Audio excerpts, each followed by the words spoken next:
Voilà, mesdames et messieurs, bonsoir de nouveau. J'ai le plaisir, donc, comme promis, il nous a rejoint, de vous présenter Abbas Kiarostami, qui va arriver, qui est là, je vous assure, et Massoumeh Laïji, qui est celle qui a d'ailleurs soigné l'adaptation. Vous venez de voir son nom sur le générique du film, et qui va nous traduire dans un sens comme dans l'autre. Je vous remercie d'accueillir Abbas Kiarostami.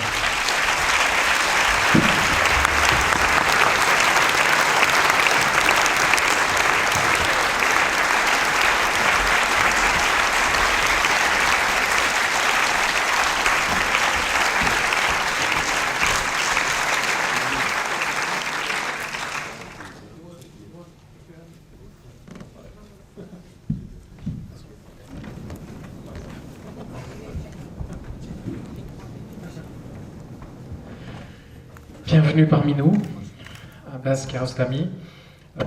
J'ai dit tout à l'heure qu'on était très honorés de vous accueillir parce que pour nous, enfin en tout cas pour moi et je pense pour beaucoup de spectateurs dans cette salle, vous êtes un des plus grands cinéastes contemporains du siècle passé et du siècle d'aujourd'hui. Et d'autre part, avec ce film tourné au Japon, qui a peut-être pu surprendre quelqu'un, vous arrivez à quelque chose d'essentiel dans la manière de raconter une histoire, à la fois toute simple et pleine de choses qui sont derrière et qui peuvent nous toucher à différents titres, dans différentes générations. Mais ce n'est pas une question. Alors, je vais commencer par la fin. Je voulais vous poser tout à fait une autre question, mais je vais commencer par la fin. Et c'est pas totalement innocent parce que c'est important dans vos cinémas. J'aimerais vous poser une question par rapport aux fenêtres. Parce que le film se termine sur une fenêtre brisée. Et comme souvent dans vos films, le regard porté à travers une fenêtre est extrêmement important. Il y a toujours un regard, quelqu'un qui regarde quelque chose que l'on voit, que l'on ne voit pas. Que ce soit la fille dans la voiture qui regarde sa grand-mère, que ce soit la voisine qui est toujours à la fenêtre, que ce soit le personnage qu'on vient de voir depuis sa fenêtre. Quelle importance ont les fenêtres pour vous et en particulier dans ce film-là? La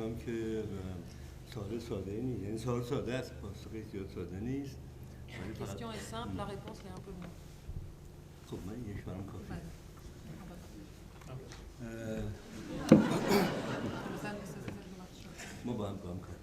عرض کنم که من بدون اینکه قصد داشته باشم تصادفاً اتفاقی یک نمایشگاهی که الان اینجا دارم نمایشگاه عکسی است که راجع به پنجره هاست و حدود 20 سال من عکاسی کردم از پنجره، از داخل نگاه کردن از پنجره به بیرون.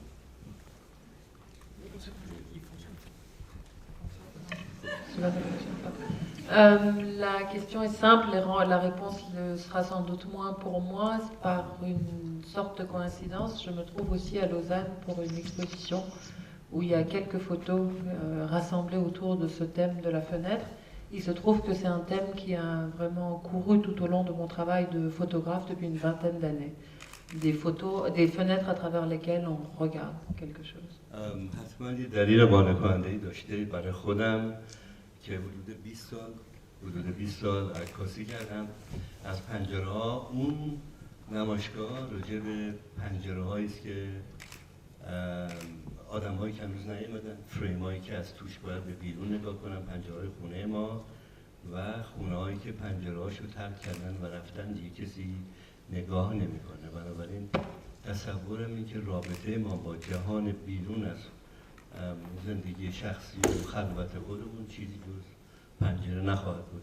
بنابراین نمیدونم اگه این پنجره ها رو از توی فیلمامون حذف کنیم چه اتفاقی خواهد افتاد. Donc je suppose que si ce thème a été si récurrent dans mon travail photographique, c'est qu'il devait me tenir à cœur, c'est qu'il devait revêtir une signification particulière pour moi. En l'occurrence, les photos qui sont dans cette exposition, cette collection, ce sont des fenêtres de lieux ou bien qui ont été abandonnés, des maisons abandonnées, ou bien qui ne sont pas encore habitées. Donc ce sont ces parois entre nous et l'extérieur, entre notre vie intime et personnelle et le monde extérieur, qui ne sont pas encore exploitées ou qui ne sont plus exploitées. Donc dans la mesure où je perçois la fenêtre comme ce qui permet le passage entre l'intime et le monde, je ne vois pas comment on pourrait retirer les fenêtres de nos films, il ne resterait plus rien. پنجره یه جوری الان نقش موبایل رو داره که تو جیباتونه تو کیفاتونه من فکر کنم طریق تصویری موبایل میشه پنجره چجوری میشه که الان ما توی زندگیمون یا توی سینمامون موبایل رو دیگه حذف کنیم و بدون موبایل بتونیم. Je pense que peut-être la fenêtre est au sens physique, au sens pictural, ce qu'est devenu le téléphone portable dans vos vies et dans nos vies d'aujourd'hui. Est-ce que vous pouvez vivre aujourd'hui sans téléphone portable? C'est de la même façon comment on peut représenter la vie humaine sans fenêtre.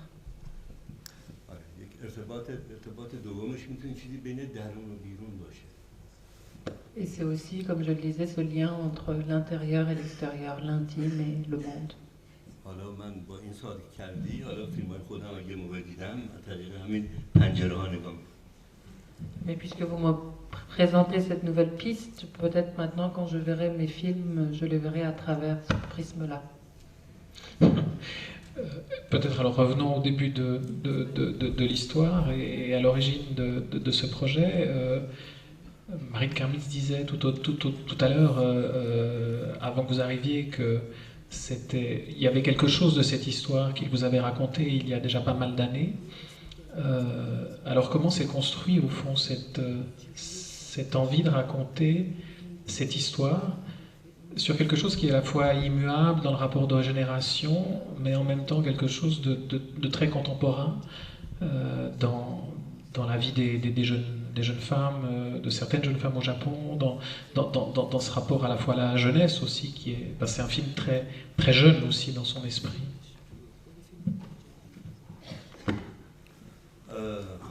طبیعتاً این حافظه خوبی داره از منم بهتر ولی من همه فیلم که تا به حال کار کردم هیچ کدوم غیر از یک فیلم که خیلی فوری تصمیم گرفتم راجع به سویش به اسم کلوزآپ همه داستان‌های قدیمی هست. یعنی وقتی یه قصه سالها تو ذهن من میمونه پیامش برای من اینه که من رو بساز و خودت رو از شهرش راحت کن و الا من همچنان در ذهن تو خواهم.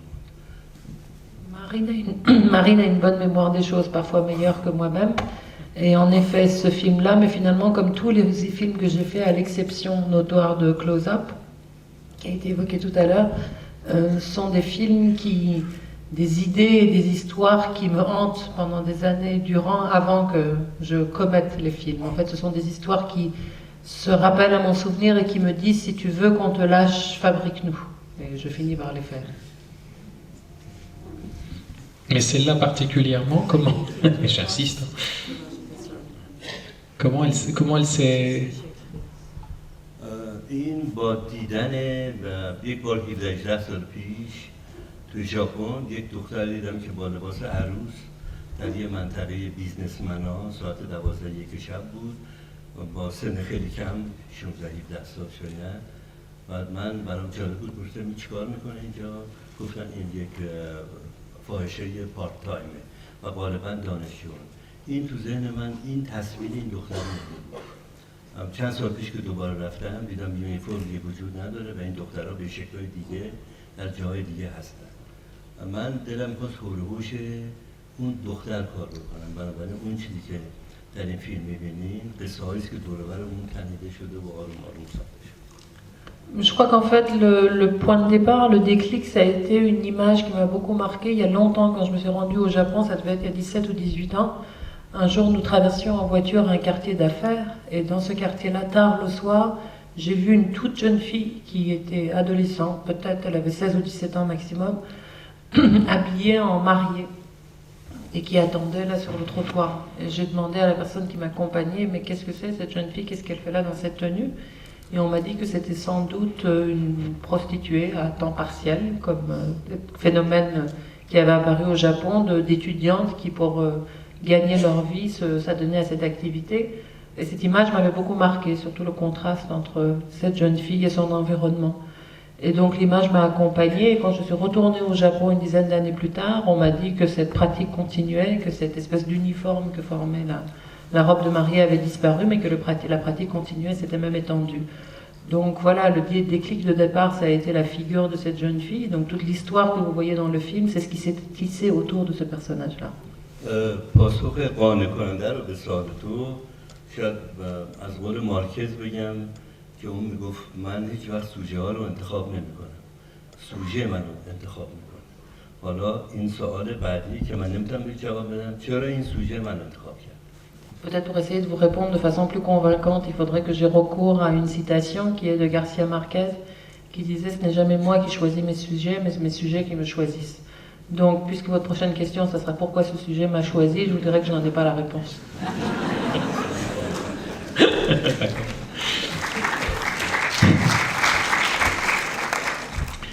À partir de là, ce qui s'installe, vous avez parlé de la jeune fille, mais justement, l'autre personnage clé par rapport à la jeunesse, c'est le personnage de ce client âgé, au départ. Ce qui est finalement aussi une surprise, parce que c'est pas du tout le type de personnage que conventionnellement on pourrait imaginer dans un rapport lié à la prostitution. Il a un rapport très particulier avec cette fille. Il y a évidemment plein d'histoires qui vont se construire. Donc là aussi, je m'excuse, je suis un peu à la trace par rapport à la construction du film.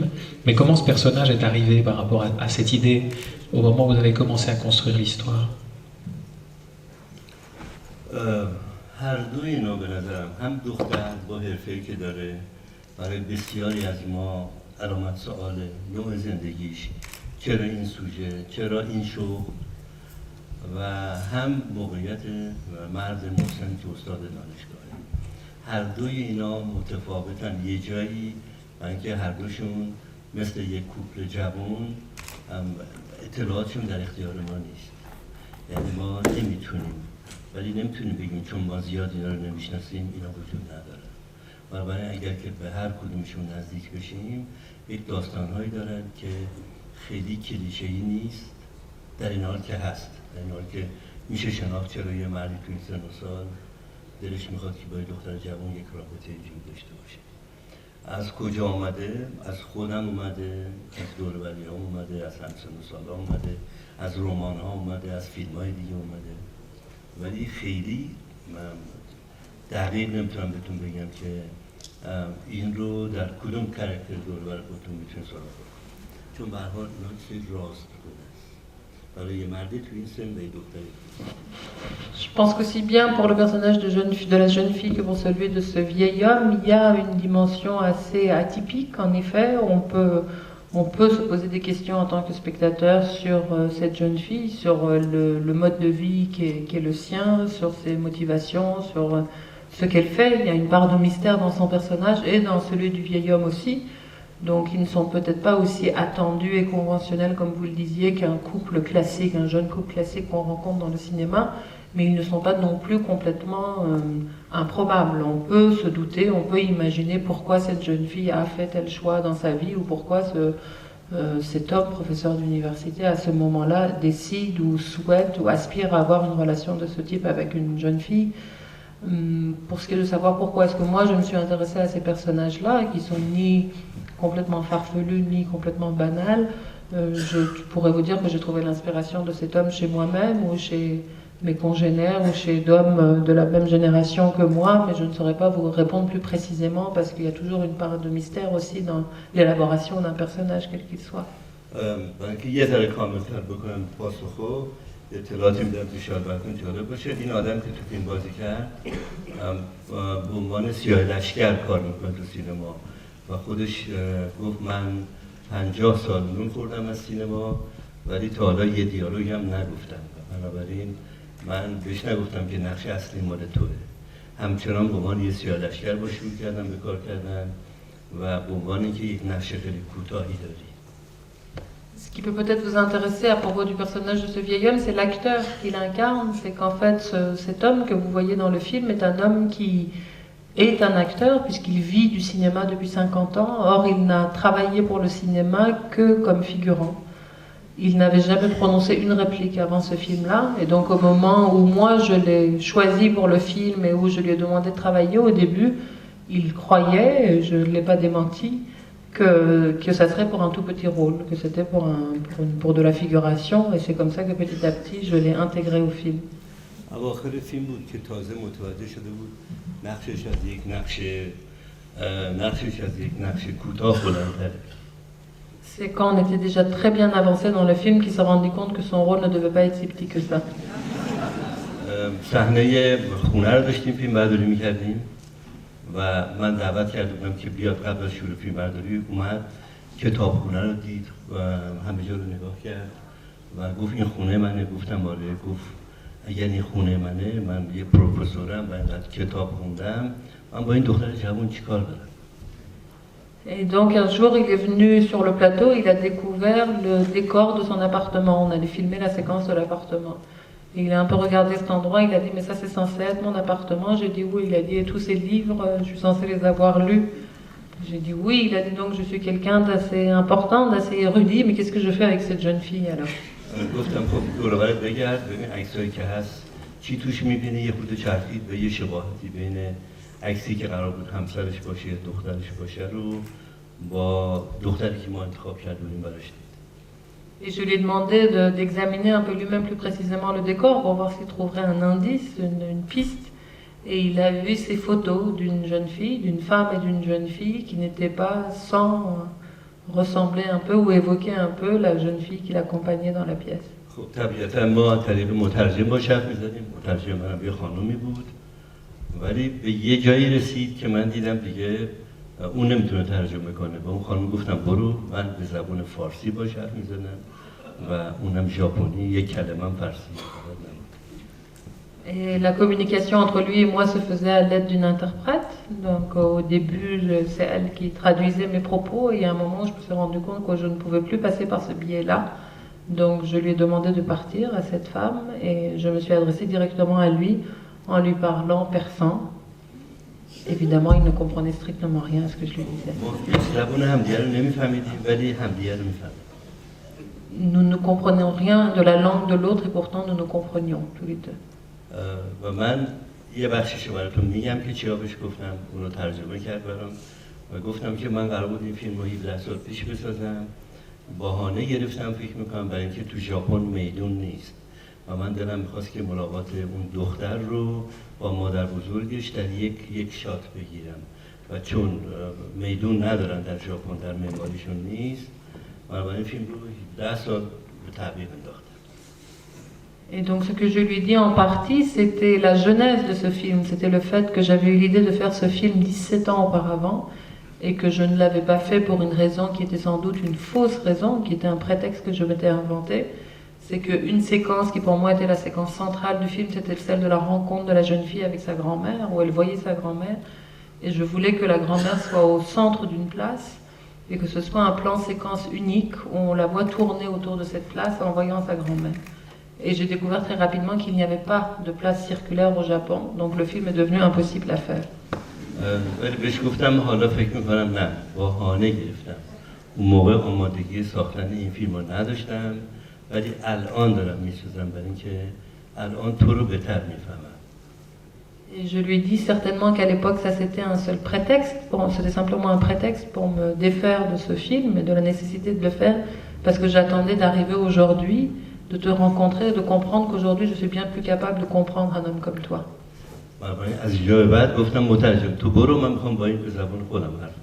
Et c'est quand je suis arrivée à cette connivence-là avec cet homme que j'ai pu me passer de ma traductrice.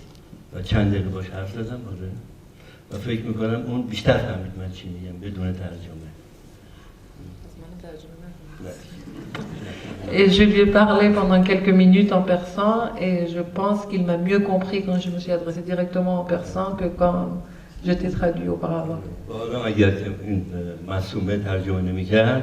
من براتون به زبان خودم که شما متوجه نمیشین میگفتم که بهش چی گفتم ولی حیف که این مترجم اینجاست باید ترجمه. Et là, s'il n'y avait pas de traductrice, je vous dirais ce que je lui ai dit dans le secret, puisque je le dirais en persan, vous ne comprendriez pas. Mais là, il y a une interprète qui ne conserverait pas cette confidentialité-là. به هر حال شما وقتی پا به سن بذارین میفهمین که دیگه هیچ رازی یا هیچ پیچیدگی نیست در کار. En tout cas, هیچ ربطی به فرهنگام نداره، همه مردای دنیا یه جورن، همه زنهای دنیا یه جور. En tout cas, ce que je lui ai dit relève de choses que l'on découvre qu'à un certain âge passé. Après un certain âge, on sait que la langue et la culture n'y font rien et qu'on est tous tenus aux mêmes règles de la nature. Justement, qu'est-ce que vous apporte cette approche de différentes cultures?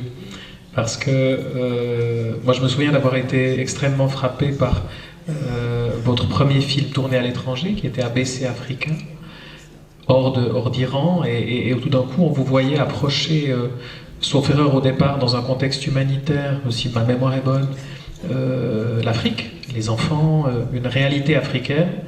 Et pourtant, votre cinéma semblait y découvrir de nouvelles voies, de nouvelles manières de raconter les choses.